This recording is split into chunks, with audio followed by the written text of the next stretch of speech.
Bonjour à tous, salut les caps. Aujourd'hui, nouvelle vidéo. Et dans cette vidéo, chers amis, on va écouter ce que disait Jean-Marie Le Pen, décédé en janvier dernier malheureusement, père de Marine Le Pen, fondateur ou un des fondateurs du Front National, aujourd'hui Rassemblement National, qui est passé évidemment d'une défense des citoyens français et des travailleurs à aujourd'hui un parti qui collabore avec le régime israélien, qui collabore en soutenant le régime ukrainien.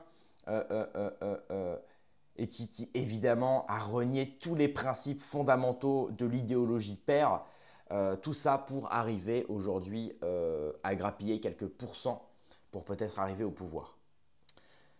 Donc Jean-Marie Le Pen aujourd'hui, il s'exprimait sur l'Iran et sur le nucléaire iranien. Donc pour rappel, dans ce conflit-là, c'est Israël qui a donc attaqué le nucléaire iranien avec l'aval des États-Unis, dont en grande partie leur armement. Donc là, évidemment, on suspecte l'implication de Trump. L'Iran a riposté. Les gens pensaient que l'Iran allait riposter contre les États-Unis et finalement, l'Iran a été très intelligent. Ils ont riposté à Tel Aviv. Il y a eu énormément de dégâts par ailleurs. Le dôme de fer n'a pas su protéger correctement les attaques. Donc, ce qu'il faut rajouter aussi, c'est que, évidemment, ensuite, Netanyahou a demandé de l'aide aux États-Unis, ce que Trump, évidemment, a refusé. Trump a d'ailleurs appelé du côté israélien comme du côté iranien à ce qu'il y ait un apaisement, à ce que les deux arrêtent de se tirer dessus. Ce qui, pour l'instant, se fait, j'ai l'impression.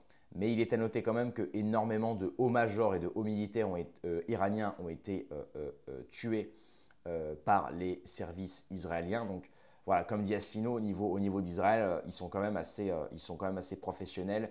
Ce qui d'ailleurs laisse entendre et laisse croire, notamment c'est Cohn-Bendit, je ne le kiffe pas, mais pour le coup il a dit quelque chose de très vrai, avec évidemment leur professionnalisme face à l'Iran, c'est quand même compliqué de se dire qu'ils ont été attaqués le 7 octobre par la Palestine, et notamment par le Hamas précisément, sans s'en rendre compte. Parce que pour info, le 7 octobre se serait passé disons, le Hamas aurait attaqué Israël sans qu'Israël ne le sache. Ce qui est quand même gros, vu leur service de renseignement et vu notamment ce qu'ils font face à l'Iran. L'Iran, c'est pas rien. Hein. L'Iran, c'est un pays comme ça, ils sont 90 millions, ils sont tous barbus à 17 ans. Je veux dire, c'est quand même des mecs solides. Donc là, te dire qu'une petite armée de résistance palestinienne a réussi à infiltrer le pays et à foutre le bordel, notamment pendant le 7 octobre, c'est quand même louche. Donc là, on se demande si justement l'attaque n'a pas été faite exprès, enfin l'attaque n'a pas été laissée faire exprès pour pouvoir riposter avec 1000 fois plus de moyens face à la Palestine pour pouvoir éradiquer les Palestiniens et avancer dans le projet du Grand Israël. Maintenant, avant de passer à la vidéo de Jean-Marie Le Pen, on résume aussi les derniers faits sur le conflit israélo-iranien.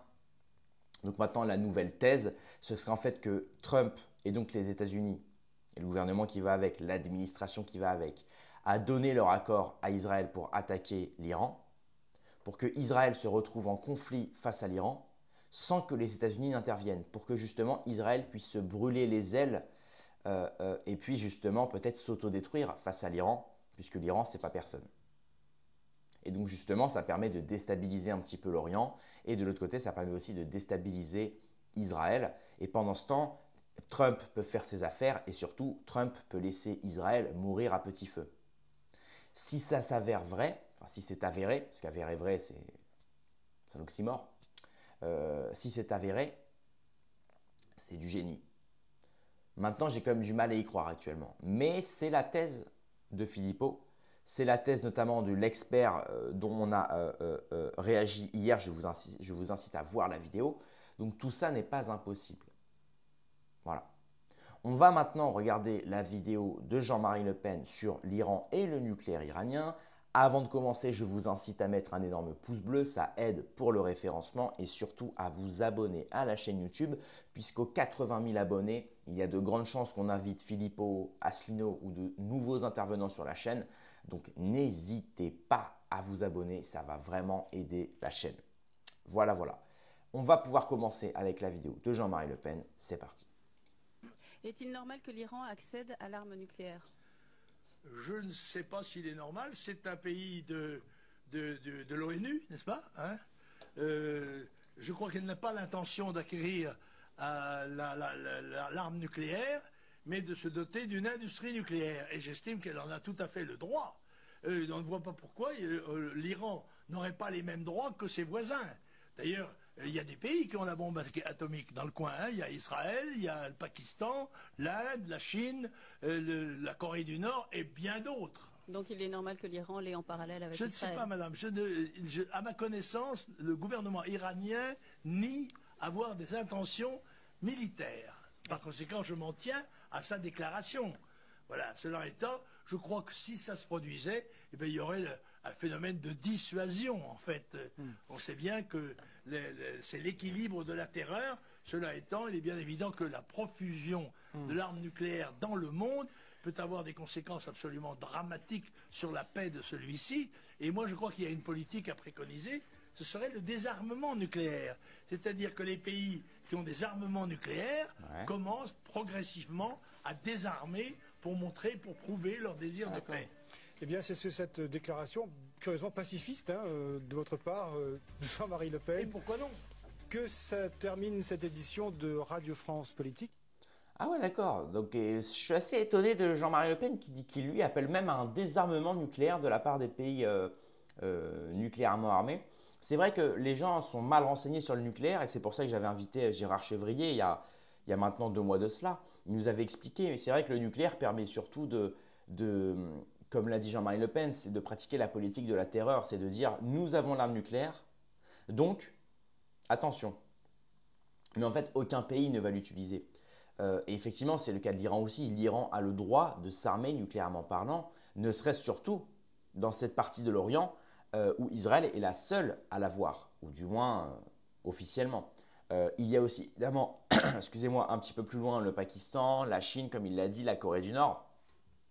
Et d'ailleurs, le Pakistan est un pays musulman sunnite, si je ne dis pas de bêtises. Donc là, bizarrement, ça ne dérange pas que le Pakistan ait l'arme nucléaire, parce que c'est ce qui est dit, c'est que comme les Iraniens sont musulmans, comme les Iraniens sont des populations perses, arabes, aryennes, eh bien évidemment, voilà, ça fait peur qu'un de ce genre de pays possède l'arme nucléaire.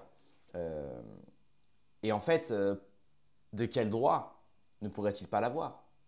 De quel droit ne pourrait-il pas l'avoir? Encore une fois, voilà, ils ont le droit. Et notamment, je pense que cette politique de la terreur est bonne de la part de tous les pays. Ça nous permet justement de se dire, bah voilà, un pays qui s'arme nucléairement parlant, c'est un pays qui maintenant peut rentrer, qui a son droit de parole déjà. Bon, même si vous ne l'avez pas, vous avez votre droit de parole, mais disons que c'est un pays qui a son droit de parole et c'est surtout un pays voilà, qui peut aujourd'hui dire, bah voilà, les choses changent. Et je pense que ça ferait du bien Israël, notamment pour effectivement qu'ils se calment un petit peu dans leur arrogance. Et je parle de l'élite israélienne, qu'ils se calment un petit peu dans leur arrogance politique et pseudo-stratégique, si un des pays, pas si loin d'eux, avait l'arme nucléaire. Ça les calmerait un petit peu. Parce qu'aujourd'hui, voilà, il y a une arrogance complète du côté de la politique israélienne qui fait que c'est insupportable. Et c'est, je pense, aussi pour ça qu'elle se permet d'attaquer un petit peu qui elle veut, de se permettre de s'affranchir de toutes les lois et du droit international, notamment avec Netanyahou qui devrait être arrêté depuis très longtemps et qui aujourd'hui, je le rappelle, se réfugie en Grèce. Et pour finir, j'aimerais quand même rappeler que, regardez la position du père Le Pen, qui appelle justement à un pacifisme total, qui appelle justement à une diplomatie gaulliste, j'ai envie de dire, gaulienne, et qui surtout, voilà, n'hésite pas à remettre, j'ai envie de dire, les barres sur les T, les points sur les I, l'église au centre du village, les mosquées au centre du village, bientôt, Inch'Allah. Non, je plaisante bien sûr. Mais voilà, il n'hésite pas à dire ce qui doit être dit. Et regardez la position de la fille, Marine Le Pen, ou de Marion Maréchal, ou même d'un Zemmour, ou d'un Sarah Knafo, ou de toute cette droite-là, ou de Bardella. C'est à mourir de rire. Marine Le Pen qui soutient Israël à 102%, comme le disait le ministre des Affaires étrangères sous De Gaulle. Qui parlait justement de l'aigreur que recevait le gouvernement français de la part d'Israël, ne les ayant pas soutenus à 102% pendant la guerre des 6 jours. C'est juste, et ça pour ça il faut regarder ma vidéo sur Asselineau dans laquelle il en parle. Donc c'est pour vous dire à quel point l'arrogance israélienne est dérangeante, mais surtout que possède Israël pour faire chanter autant nos politiques français. C'est pas possible C'est pas possible de voir que du côté de Macron, c'est le soutien plein à Israël. Du côté de Marine Le Pen, c'est le soutien plein à Israël. Je te dis, mais en fait, qu'est-ce qui différencie Marine Le Pen et Macron? Ils sont pour l'Ukraine, qui, je rappelle, l'Ukraine est censée être l'agressée d'après eux, puisque d'après eux, c'est la Russie qui a attaqué l'Ukraine, ce qui est vrai, mais parce que l'Ukraine a adhéré à l'OTAN et les pays frontaliers et les zones frontalières à la Russie étaient menacées par l'OTAN. Bref, donc c'est la Russie qui attaque l'Ukraine, donc l'Ukraine est l'agressée. Et Macron dit, nous soutenons l'agressé. Il faut toujours soutenir l'agresseur face à l'agressé face à l'agresseur. Voilà, il faut appliquer le droit international. Et dans le cas de Israël-Iran, c'est Israël qui a attaqué en premier, tout a été dit, tout a été montré, même par les médias mainstream, ils l'ont reconnu. C'est Israël qui a attaqué avec l'aval des États-Unis les sites nucléaires iraniens. Et là, étrangement, donc là, logiquement, si on pense comme Macron, si on pense comme Marine Le Pen, il faut soutenir l'agressé, donc il faut soutenir l'Iran. Et bien là, non. Non, on soutient l'agresseur. Tu ne peux pas soutenir à la fois l'agressé du côté ukraino-russe et soutenir l'agresseur du côté israélo-iranien. C'est pas possible. Et donc là, c'est pour vous dire à quel point Israël,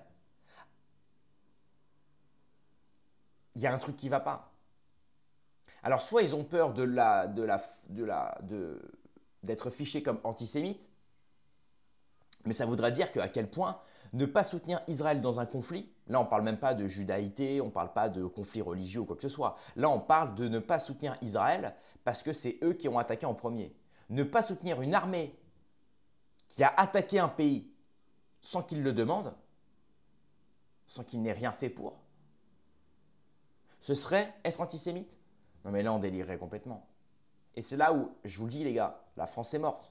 Regardez à quel point la France, j'ai envie de dire, elle est complètement cadenassée. Cadenassée.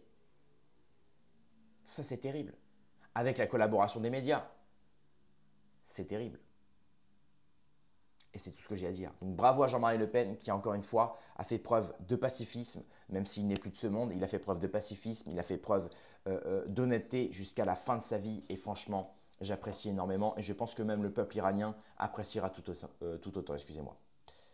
Merci d'avoir suivi cette vidéo. Mettez un pouce bleu, abonnez-vous. Rendez-vous dans quelques heures ou à demain pour une prochaine vidéo. Paix et amour sur mes amis et mes ennemis. Et surtout, sur mes ennemis.